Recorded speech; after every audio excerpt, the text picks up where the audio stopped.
എല്ലാവരും വായോ, welcome back to yours. എന്തൊക്കെയുണ്ട് വിശേഷങ്ങൾ? എല്ലാവർക്കും സുഖമെന്ന് വിശ്വസിക്കുന്നു. അപ്പോൾ കഴിഞ്ഞ വ്ളോഗിൽ ഞാൻ പറഞ്ഞിരുന്നല്ലോ, പേഴ്സണലി ഞാനിപ്പോൾ കുറച്ച് നല്ല തിരക്കിലായി കേട്ടോ. അപ്പോൾ അതുകൊണ്ട് നമ്മുടെ ലൈഫ് സ്റ്റൈൽ ഒന്ന് ചേഞ്ച് ആയിട്ടുണ്ട്. നമ്മുടെ ലൈഫ് ചേഞ്ച് ആകുമ്പോൾ തീർച്ചയായിട്ടും നമ്മുടെ ലൈഫ് സ്റ്റൈലും ചേഞ്ച് ആവില്ലേ. അപ്പോൾ ആഴ്ചയിൽ ഇപ്പം ഒരു 2-3 ദിവസമേ ഞാൻ നല്ല ഫുൾ ഫ്രീ എന്ന് പറയാൻ പറ്റുന്നുള്ളൂ കേട്ടോ. ആ സമയത്താണ് നമ്മുടെ സ്പെഷ്യൽ ഡിഷസ് ഒക്കെ ഉണ്ടാക്കുന്ന ദിവസം. അല്ലാത്ത ദിവസങ്ങളിലെല്ലാം ഞാൻ തട്ടിക്കൂട്ട് പരിപാടിയാണ്. ദോശയുടെ മാവ് ഉണ്ടാക്കി വെച്ച് അതങ്ങ് ആക്കുക. ചിലപ്പം 2 നേരവും ദോശ തന്നെ ആകും. അപ്പോൾ ആണെങ്കിൽ അങ്ങനെ ഒരു ലൈഫ് സ്റ്റൈലാണ് ഇപ്പോൾ. പക്ഷേ ഇന്ന് നമ്മുടെ ഒരു സ്പെഷ്യൽ ഡേ ആണ്, ഫുൾ ഫ്രീ ഡേ. അതുകൊണ്ട് ഇതേ ഞാൻ കുറച്ച് ബോൺലെസ് ചിക്കൻ ബാക്കി ഇരുന്നത് കല്ലുപ്പിട്ട് വെള്ളത്തിൽ ഒന്ന് ഉരുകാനായിട്ട് വെച്ചിട്ടുണ്ട്. 3 സിമ്പിളായിട്ട് ബ്രെഡ് ടോസ്റ്റ് ചെയ്തെടുക്കുന്നുണ്ട്. നമുക്കിത് പൊടിച്ചെടുക്കാം. കിരികിരി ശബ്ദം കേൾക്കുന്നില്ല. എന്നെ ഒന്നും തെച്ചിട്ടില്ല കേട്ടോ. ജസ്റ്റ് തിരിച്ചു മറിച്ച് ഒന്ന് റോസ്റ്റ് ചെയ്തെടുത്തപ്പോൾ തന്നെ നമുക്ക് റസ്ക് പൊടി പോലെ ഇപ്പം കിട്ടും. അപ്പോൾ ബ്രെഡ് ക്രംസ് ഒന്നും നമുക്ക് പുറത്തുനിന്ന് വാങ്ങണ്ട കേട്ടോ. ഇതുപോലെ തന്നെ വൈറ്റ് ബ്രെഡ് ആണെങ്കിൽ ഈ രീതിയിൽ തന്നെ നമുക്ക് പൊടിച്ചെടുത്ത് സ്റ്റോർ ചെയ്ത് വെക്കാം. പിന്നെ കുറച്ച് ഉരുളക്കിഴങ്ങ് പച്ചമുളകിട്ട് വേവിച്ച് ഉടച്ച് വെച്ചിട്ടുണ്ട്. ഒരു മാഷ്ഡ് പൊട്ടറ്റോ സ്റ്റൈല്. അപ്പോൾ ഇന്ന് നമുക്ക് സ്പെഷ്യൽ കുക്കിംഗ് ഡേ ആണ്. ആ തിരക്കൊഴിഞ്ഞ 2-3 ദിവസങ്ങളിൽ ഞാൻ എന്തെങ്കിലുമൊക്കെ സ്പെഷ്യൽ മാക്സിമം ഉണ്ടാക്കാൻ നോക്കും. അപ്പോൾ ഞാൻ ഇന്ന് ഉണ്ടാക്കാൻ പോകുന്നത് ക്രോക്കറ്റ്സ് ആണ് കേട്ടോ. Chicken croquettes. നമ്മുടെ കട്ട്ലറ്റിൻ്റെ ഒരു ഉരുണ്ട ഭാവമാണ് ഈ ക്രോക്കറ്റ്സ് എന്ന് പറയുന്നത്. അപ്പോൾ നമ്മുടെ പുഴുങ്ങിപ്പൊടിച്ച ഉരുളക്കിഴങ്ങും പച്ചമുളകും ഉണ്ടല്ലോ, അതിലേക്ക് കുറച്ച് സവാളയും കൂടെ അരിഞ്ഞ് ബ്രെഡ് ക്രംസ് എടുത്ത് വെച്ചിട്ടുണ്ട്.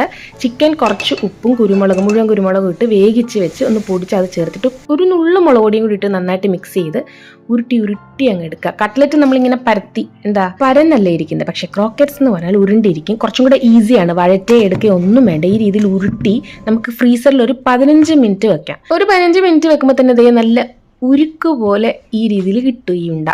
ഇത് ഞാൻ ഒരു മുട്ട മഞ്ഞക്കരുവോടുകൂടി പൊട്ടിച്ചൊഴിച്ച് ഒന്ന് കലക്കിയിട്ട് അതിലേക്ക് ഇത് ഇങ്ങനെ മിക്സ് ചെയ്യാം. ഇനി എന്താണ്, നമ്മുടെ റൊട്ടിപ്പൊടിയായിട്ട് നമ്മൾ ഉണ്ടാക്കിയ ബ്രെഡ് ക്രംസിൻ്റെ പുറത്തോട്ട് നന്നായിട്ട് അങ്ങ് കോട്ട് ചെയ്ത് കൊടുക്കുക. കുറച്ച് എണ്ണ മതി കേട്ടോ. ഇത് ഡീപ് ഫ്രൈ ഒന്നും ചെയ്യേണ്ട. കാരണം ഇതിനകത്ത് ഒന്നും കുക്ക് ചെയ്യാനില്ല. നമ്മൾ ഓൾറെഡി ചിക്കൻ കുക്ക്ഡ് ആണ്, പൊട്ടറ്റോ മാഷ്ഡ് ആണ്. പിന്നെ സവാള പച്ചയാണെങ്കിലും കുഴപ്പമില്ല, നല്ലൊരു ടേസ്റ്റും ഫ്ലേവറും തരും. ഉരുട്ടിയിട്ട് കുറച്ച് എണ്ണ ഒഴിച്ചിട്ട് ദേ ഇങ്ങനെ ഇട്ട് കൊടുക്കുക. ഇത് ലോ ഫ്ലെയിമിൽ ഇട്ടിട്ട് ഉരുട്ടി ഇങ്ങനെ എടുത്താൽ മതി കേട്ടോ. കാരണം നമുക്ക് ആ ബ്രെഡ് ക്രംസിൻ്റെ കളർ ഒന്ന് ബ്രൗൺ ആയി കഴിഞ്ഞാൽ നമുക്ക് മാറ്റാം. കണ്ടോ, ദേ നമ്മുടെ ക്രോക്കറ്റ്സ് റെഡി ആയിട്ടുണ്ട്. ഇതുപോലെ തന്നെ ഇത് ഒരുപാട് ഉണ്ടാക്കാൻ പറ്റും. ഭയങ്കര ഈസിയാണ്, ഭയങ്കര ടേസ്റ്റാണ്. നിങ്ങൾക്ക് ചിക്കൻ ഇല്ലെന്നുണ്ടെങ്കിൽ വെറുതെ ഉരുളക്കിഴങ്ങും ക്യാരറ്റൊക്കെ വേണമെങ്കിൽ മാഷ് ചെയ്ത് ചേർക്കാം. ഈ രീതിയിൽ ഞാൻ ബാക്കിയും കൂടെ ഉണ്ടാക്കി എടുക്കുന്നുണ്ട്. ഫസ്റ്റ് ഇപ്പോൾ ഞാൻ 3 എണ്ണം ഒന്ന് ഇട്ടതേ ഉള്ളൂ. ഇനി അടുത്തത് 4. അപ്പോൾ ഞാൻ ലാസ്റ്റ് കാണിച്ചു തരാം എത്ര എണ്ണം കിട്ടിയെന്ന്. നമ്മൾ എടുത്ത ഒരു ക്വാണ്ടിറ്റി എന്ന് വെച്ചാൽ ഒരു വലിയ 2 ഉരുളക്കിഴങ്ങ് ഉണ്ടായിരുന്നു കേട്ടോ. പിന്നെ ചിക്കൻ ഞാൻ കാണിച്ചല്ലോ, കുറച്ച് ബാക്കി വന്നത് എല്ലാം കൂടെ തട്ടിക്കൂട്ട് പരിപാടി. എന്ത് സ്പെഷ്യൽ ഉണ്ടാക്കും എന്ന് വിചാരിച്ചപ്പോൾ ഞാൻ വിചാരിച്ചു ഇന്ന് ഇത് തന്നെ അങ്ങ് ഉണ്ടാക്കാമെന്ന്. ഞാൻ നേരത്തെ നമ്മുടെ ബ്ലോഗുകൾ കാണിച്ചിട്ടുണ്ടെന്ന് തോന്നുന്നു. പക്ഷേ കട്ട്ലറ്റിൻ്റെ ഒരു റെസിപ്പിയാണ് ഇത്. ക്രോക്കറ്റ്സ് ആട്ടോ. അപ്പോൾ അതേ ഉരുണ്ടിരിക്കുന്നുണ്ടോ. സംഭവം നല്ല മുരിഞ്ഞ് നല്ല ടേസ്റ്റാണ്. നിങ്ങൾക്ക് മൈക്രോവേവ് ഉണ്ടെങ്കിൽ ഇത് ഒന്ന് ഗ്രില്ലും കൂടെ ചെയ്തെടുത്താൽ നല്ല കിടിലമാവും. അല്ലെങ്കിൽ അങ്ങനെ കഴിക്കാം. ഇതേ നിങ്ങളൊന്ന് ട്രൈ ചെയ്തു, പിള്ളേർക്കൊക്കെ ഒത്തിരി ഇഷ്ടപ്പെടും. ഇനി ഞാൻ അവതരിപ്പിക്കാൻ പോകുന്നത് നമ്മുടെ ഇവിടുത്തെ സ്ഥിരം പരിപാടിയായ ഈ സമയത്തെ സ്ഥിരം പരിപാടിയായ ആന്തി അഥവാ കൊടുങ്കാറ്റ്.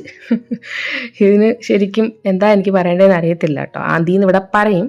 ഭയങ്കര കാറ്റാ, പൊടിക്കാറ്റാണ്, ഡസ്റ്റോ. അപ്പം നമ്മളെല്ലാം ബന്ധാണ്. അകത്ത് മുഴുവൻ ഇരുട്ടാണ്, നല്ല കുറ്റാക്കുറ്റി ഇരുട്ടാണ്. ഇത് വരുമ്പോൾ മഴയൊക്കെ വരുമ്പോൾ പോലെ തോന്നും, പക്ഷെ മഴ പെയ്യാനല്ല. ഇതേ സമയം ഉച്ചയ്ക്ക് 2 മണി കഴിഞ്ഞതേ ഉള്ളൂ. ആ ഒരവസ്ഥയാണ് ഇവിടെ. നല്ല ഇരുട്ടാണ്. പുറത്തൊന്നും ഇറങ്ങാമെന്ന് വിചാരിക്കേ വേണ്ട. മണ്ടയും തൊണ്ടയൊക്കെ പൊടി കയറി പിറ്റേ ദിവസം ജലദോഷം ഉറപ്പാണ്. നമ്മുടെ ലഞ്ച് എന്ന് വെച്ചാൽ എന്താണെന്ന് അറിയാമോ? ക്യാബേജ് ജസ്റ്റ് തോരൻ പോലെ വെച്ചു കേട്ടോ. പിന്നെ മത്തങ്ങയും കുറച്ച് പരിപ്പും കൂടെ ചേർത്തിട്ട് ഒരു ഉടച്ചു കറി. മത്തങ്ങ എരിശ്ശേരി സ്റ്റൈല് വറുത്തൊക്കെ ഇട്ടെടുത്തിട്ടുണ്ട്. പിന്നെ ഉപ്പേരിയും ചോറും ഇതൊക്കെ പോലെ. കുറച്ച് തൈരും കൂടെ കൂടാൻ കഴിക്കും. ബസ് അത്രേ ഉള്ളൂ. നമ്മുടെ വീട്ടിൽ ഇപ്പോൾ ചുറ്റും നടക്കുന്ന ഒരു അതിഥി എന്ന് പറയാം. അതിഥിയാണിത്. ഇത് ഓന്തല്ല കേട്ടോ. ഇതിൻ്റെ പേരാണ് ഉടുമ്പ്. മോണിറ്റൽ ലിസാർഡ് എന്ന് പറയും. എനിക്കൊന്ന് ഉടുമ്പെന്ന് തന്നെയാണ് മലയാളത്തിൽ പറയുന്നതെന്ന് തോന്നുന്നു കേട്ടോ. അതിൻ്റെ കുഞ്ഞായത്. അത് നമ്മുടെ എ സിയുടെ പുറത്ത് കയറി ഡാൻസ് കളിക്കുക. ഇതിനെ കൊണ്ട് ഭയങ്കര ശല്യമാണ്. കുറേ പേരുടെ എ സി കേടായിട്ടുണ്ട്. ഇത് എനിക്ക് തോന്നുന്നു നേരത്തെ നമ്മുടെ എ സി കേടായത് അല്ലല്ലോ, തവള കയറിയിട്ടായിരുന്നു. അതില്ലേ, ഈ സാധനമല്ല. ഇതും ഭയങ്കര ശല്യമാട്ടോ. ഇതിങ്ങനെ ഇതിൻ്റെ ആ ഒരു ക്ലോസ് ഉണ്ടല്ലോ, അതിൻ്റെ നഖം വെച്ചിട്ടുള്ള കിരികിരി ശബ്ദം കേൾക്കുമ്പോൾ തന്നെ വല്ലാണ്ട് വരും. മെയിൻലി അത് നമ്മുടെ എ സി വെച്ചേക്കുന്ന ഏരിയയിലാണ് ഇങ്ങനെ കറങ്ങി നടക്കുന്നത്. അത് എല്ലാവരുടെയും അങ്ങനെ തന്നെ കേട്ടോ. അങ്ങനെ ഒരു സാധനമാണ് ഇത്. അപ്പം നമുക്ക് ഇതേ മഷ്റൂം ജസ്റ്റ് ഒന്ന് വെള്ളത്തിലൊന്ന് വാട്ടിയെടുത്തിട്ട് നമ്മുടെ ചിക്കൻ സ്റ്റോക്ക് അതിലേക്ക് ഒഴിച്ച് വെച്ചിട്ടുണ്ട്. നമുക്കൊരു മലായ് മഷ്റൂം ഉണ്ടാക്കാം. അപ്പോൾ ഞാൻ മസാലയൊക്കെ റെഡിയാക്കിയിട്ട് ഒന്ന് അരച്ചെടുത്തിട്ട് നമ്മുടെ മഷ്റൂം ചിക്കൻ സ്റ്റോക്കോടുകൂടി ഇതിനകത്ത് ഒഴിച്ച് കൊടുക്കാം കേട്ടോ. മസാലയിൽ കുറച്ച് വെള്ളമൊക്കെ ചേർത്തിട്ട് ഒഴിച്ചിട്ട് നമുക്ക് നന്നായിട്ട് മഷ്റൂം ഒന്ന് വേവിക്കണം. ജസ്റ്റ് ഒന്ന് ചൂടുവെള്ളത്തിൽ ഉപ്പിട്ടൊന്ന് എടുത്തതേ ഉണ്ടായിരുന്നുള്ളൂ. അതിനകത്ത് തന്നെ ഞാൻ സ്റ്റോക്ക് ഒഴിച്ച് വെച്ചിരുന്നത്.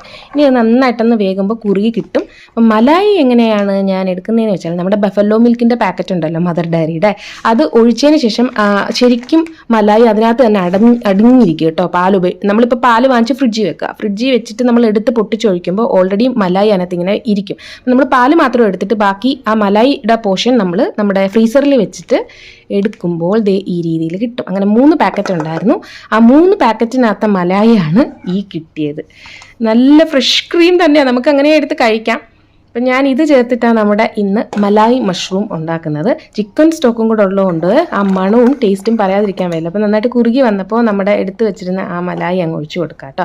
നമ്മുടെ നാട്ടിൽ കിട്ടുന്ന ഫുൾ ക്രീം മിൽക്ക് ഉണ്ടല്ലോ, അതും ഫ്രിഡ്ജിൽ വെക്കുമ്പോൾ ആ ക്രീം ഒന്ന് മാറി നിൽക്കും. അപ്പം നമ്മൾ പൊട്ടിച്ചൊഴിച്ചിട്ട് ബാക്കി ആ ക്രീം അങ്ങനെ കവറിലുള്ളത് ഫ്രീസറിൽ വെച്ചാൽ നമുക്ക് എളുപ്പം വരും കേട്ടോ. ഒന്ന് ജസ്റ്റ് ഒന്ന് കംപ്ലീറ്റ് കത്രിക വെച്ച് കട്ട് ചെയ്തെടുത്താൽ മതി. നമ്മുടെ മലായി മഷ്റൂം റെഡി. വിളക്കൊക്കെ കത്തിച്ചു. അതിനുശേഷം നമ്മൾ മഷ്റൂമിൻ്റെ കൂടെ ഇന്ന് അപ്പം കേട്ടോ. ഈ അപ്പത്തിൻ്റെ റെസിപ്പി പറഞ്ഞിരുന്നു, സ്പെഷ്യൽ അപ്പമാണെന്ന് ഞാൻ പറഞ്ഞിരുന്നു. ഇവിടെ ആദ്യമൊക്കെ കഴിഞ്ഞൊന്ന് ഒതുങ്ങിയെങ്കിലും ഇരുട്ടിയിട്ടില്ല കേട്ടോ. ഇവിടെ ഇരുട്ടാൻ കുറച്ച് ലേറ്റ് ആകും ഇപ്പോൾ, കാരണം വേനൽ ടൈമല്ലേ. മഴ ആദ്യമൊക്കെ ഒരു സൈഡിലുണ്ടെങ്കിലും ഇരുട്ടുന്നത് കുറച്ച് ലേറ്റ് ആയിരിക്കും. സ്പെഷ്യൽ കുക്കിംഗ് ആണെന്ന് പറഞ്ഞല്ലോ. അപ്പോൾ നമ്മുടെ ഡെസേർട്ടും കൂടെ ഒന്ന് കാണിക്കാം. ഇവിടുത്തെ നോർത്ത് ഇന്ത്യൻ സ്റ്റൈലിൽ ഒരു ഖീറാണ് ഞാൻ കാണിക്കാൻ പോകുന്നത് കേട്ടോ. ഇവിടെ ഉള്ളവരുടെ ഖീർ, അതിന് ഞാൻ അരി വെള്ളം ഒഴിച്ചൊന്ന് വേവിച്ച് ഒരു 1/4 ഭാഗത്തോളം, ഒരു അര ഭാഗത്തിൽ കൂടുതൽ വെന്ത് കേട്ടോ. നമ്മുടെ സോനാ മസൂരി അരിയാണ് എടുത്തേക്കുന്നത്. ആ വേവിച്ച് അതിനകത്തോട്ട് ഞാൻ ഒഴിച്ചു കൊടുക്കുന്നത് നമ്മുടെ പാല് ഞാനൊരു 1 ലിറ്റർ എടുത്തിട്ടുണ്ട്. അതിലൊരു 3/4 ലിറ്ററോളം ഒഴിച്ചിട്ട് 1/4 ലിറ്റർ ബാക്കി മാറ്റി വെച്ചു. കാരണം ഇതൊന്ന് കുറുകി വരട്ടെ. നമ്മുടെ അരി വെന്തയാണ്. ഇതിനകത്ത് നമ്മൾ പാലൊഴിച്ചിട്ട് പാലിൽ കിടന്ന് ഒന്നും കൂടെ ഒന്ന് വേകുമ്പോഴാണ് ടേസ്റ്റ് വരുന്നത്. അപ്പോൾ ഒരു 3/4 ഭാഗത്തോളം വെന്ത അരി, ബാക്കി 1/4 ഭാഗം നമ്മുടെ ഈ പാലിൽ കൂടെ ഒന്ന് കുറുകി ഇതേ വരുന്നുണ്ട്. കുറുകി ഇങ്ങനെ വരുമ്പോൾ ബാക്കി പാലും കൂടെ ഒഴിച്ചിട്ട് ലൂസാക്കി കൊടുക്കാം. ഞാൻ ശർക്കര പൊടിയാണ് ചേർക്കുന്നത്. ഞാൻ പറഞ്ഞിട്ടുണ്ട് ഇവിടെ ദേശി ഗുഡെന്ന് പറഞ്ഞ് നമ്മുടെ നാടൻ ശർക്കരപ്പൊടി ഇട്ട്, ഉപ്പൊന്നും ഇല്ലാത്ത നമ്മുടെ നാട്ടിലെയാണ് ചേർക്കുന്നതെങ്കിൽ അത് പിരിഞ്ഞു ഉപ്പ് രസം കാണും. അപ്പോൾ ഒന്ന് സൂക്ഷിക്കുക. ഇവിടെ നല്ല ശർക്കര കിട്ടും. ഞാൻ നേരത്തെയും കാണിച്ചിട്ടുണ്ട്. ഈ രീതിയിലുള്ള കരിമ്പ് അവർ ഈ ചായയിലൊക്കെ ഇട്ട് കുടിക്കാൻ പറ്റുന്ന രീതിയിലുള്ള ശർക്കരപ്പൊടിയാണ് നാച്ചുറലായിട്ട്. ഞാൻ കണ്ടിട്ടുണ്ട് ഇതിൻ്റെ ഫാക്ടറി പോയിട്ട് അവർ നല്ല രീതിയിലാണ് ഉണ്ടാക്കുന്നത്. പാലൊക്കെ ഒഴിച്ചിട്ടാണ് അവർ, എനിക്കൊന്ന് കാൽഷ്യം വേണമല്ലോ ശർക്കര വേർതിരിച്ചെടുക്കാൻ. ആ രീതിയിലൊക്കെ ഉള്ള നല്ല രീതിയിലാണ് ഇവർ ശർക്കര ഉണ്ടാക്കുന്നത്. നമുക്ക് ധൈര്യമായിട്ട് നമുക്ക് അങ്ങനെ കഴിക്കും. ഇവർ ശരിക്കും ശർക്കര ഇവിടെ കഴിക്കട്ടോ. അപ്പോൾ ഞാൻ കൂടുതലും ഇപ്പോൾ പഞ്ചസാരയല്ല, ഇങ്ങനെയുള്ള ഡെസേർട്ട്സ് ഒക്കെ ഉണ്ടാക്കുമ്പോൾ ശർക്കരയാണ് ഞാൻ ഉണ്ടാക്കുന്നത്. അല്ല കേക്ക് അങ്ങനെ ഉണ്ടാക്കുമ്പോഴായിരിക്കും ഞാൻ പഞ്ചസാര ഉപയോഗിക്കുന്നത്.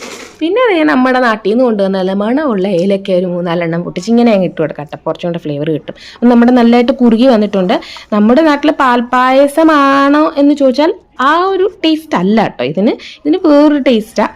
അപ്പോൾ നന്നായിട്ട് കുറുകി വന്ന ഏലക്കയുടെ ഫ്ലേവറൊക്കെ ആയിട്ട് അടച്ചു വെക്കുമ്പോൾ കുറച്ചും കൂടെ ഒന്ന് കുറുകും. ഇവിടുത്തെ ഖീരെന്ന് പറഞ്ഞാൽ കുറുകി കട്ടിയായിട്ടിരിക്കുന്ന സംഭവമാണ്. അപ്പോൾ നമ്മൾ കഴിക്കാൻ നേരം ഇങ്ങനെ ഇരിക്കും. പാൽപ്പായസത്തിൻ്റെ കളറാണെങ്കിലും ടേസ്റ്റൊക്കെ വ്യത്യാസമുണ്ട്. ശർക്കരയും കൂടെ അല്ലേ, പക്ഷേ നല്ല കിടിലൻ ടേസ്റ്റാണ് കേട്ടോ.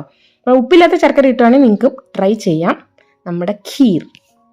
ഇന്നപ്പോൾ പോവുകയാണെ മറ്റൊരു നല്ല വീഡിയോ ആയിട്ട് കാണുന്നത് വരെ എല്ലാവർക്കും thank you so much. Bye bye dears.